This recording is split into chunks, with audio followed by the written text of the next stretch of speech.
এই মুসলিম কওমের মধ্যে একদল অবৈধ সন্তান আছে যারা আমাদেরকে আবার বলেন বিজেপি ওদের জন্মে গন্ডগোল আছে।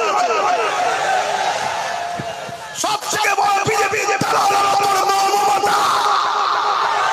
আজকে দেখ না কি করছে।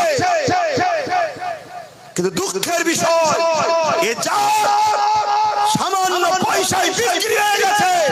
আল্লাহ যদি এ জাত না জাগে, এই জাতের উপরে তুমি আযাব মেরে দাও, কিন্তু এই জাতের মা বোনেদের ইজ্জত না নন্টন হয়। খোদা তোমার কাছে দোয়া চাই, বলুন আমিন। আর কমে যাবে, চোখের সামনে দেখতে পাচ্ছ না ওই পূর্ব মেদিনীপুরের শুভেন্দু দিন রাত সাম্প্রদায়িক দাঙ্গা লাগাবার কথা বলে, দিন রাত রোহিঙ্গা, দিন রাত মোল্লাদের গাল দিচ্ছে। তাকে রাজ্য সরকারের প্রশাসন পাহারা দিয়ে ঘোরাচ্ছে না, ঘোরাই। এই মুসলিম কওমে অবৈধ সন্তান যারা জন্ম নিয়েছি, তোরা আমার ঘরে জন্ম নিলি কিন্তু তুই সন্তান হালালি নয়। যদি হালালি হলিস তাহলে নবী বংশের আওলাদকে কখনো গালি দিতিস না। আজ আমার মসজিদ চলে যাচ্ছে, মাদ্রাসা চলে যাচ্ছে, কবরস্থান ঈদগাহ চলে যাচ্ছে, তারপরেও আমার নাগরিকত্ব চলে যাচ্ছে। আমার বলার অধিকার নেই আমি বলতে গেলে দাঙ্গাবাজ, ফিতনাবাজ, জুলুম, বন্দী করো, অ্যারেস্ট করো। আর শুভেন্দু কি করছে বলো?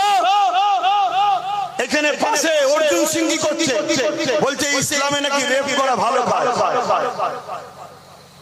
ভালো কাজ, কত বলে ভালো কাজ। এ যা আল্লাহর আযাব আসার আগে শুধরে যাও, আল্লাহর আযাব আসার আগে শুধরে যাও। বড় কঠিন পরিস্থিতি সমাজে, এখনো যুব সমাজ তোমাদের জাগার সময় হয়, এখনো থাকার সময় হয় না। আমরা সমাজে নিজেরা করে থাকি অনেক সময়। কি একটা মুরগিকে ধরার হলে চাল চল, ওই চাল এসে এসে এসে এসে এসে এসে এসে কিছুটা চাল এখানে দিই, তারপর আরেকটু দিই, আরেকটু দিই, আগিয়ে আগিয়ে আগিয়ে আগিয়ে থেকে এনে এনে এনে এনে একটা ঘিরার মধ্যে লাস্টে চাল ছড়ায়। ও খেতে খেতে খেতে কত খেয়ালই নেই ও ঘিরার মধ্যে ঢুকিয়ে গেছে। তখন গেট লাগিয়ে তাকে ধরে ফেললো, জবাই জবাই জবাই। তোমার আমার দশতে এইটা হচ্ছে, হ্যাঁ সব জায়গা বাড়ছে। ইমামেরা অনেক কিছু চিল্লাচিল্লি করে 500 টাকা বেড়ে গেছে। ইমাম সব ইমামের কথা বলবো, অনেক ইমাম আছে পয়সা নাই না, আর ডাইরেক্ট আবার যদি লোবো না, ওটা পরে চাপ এসে যাবে, নাচারে নিতে হয়, কিন্তু সেটা নিয়েছে খরচ